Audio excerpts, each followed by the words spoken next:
Everybody have a hustle, but not everybody have a business. So here's how to turn your hustle into something that runs even when you sleep. First thing, register your business. In Jamaica, go through COJ, Companies Office of Jamaica.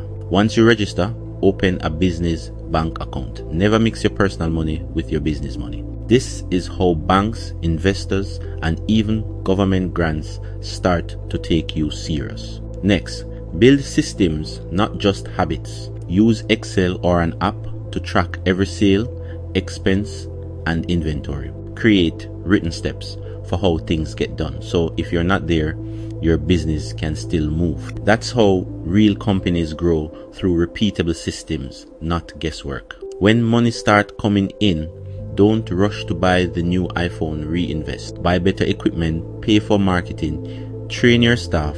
That's how you go from small hustle to local brand and then to nationwide business. Because every big company wants to start small, but they scale right.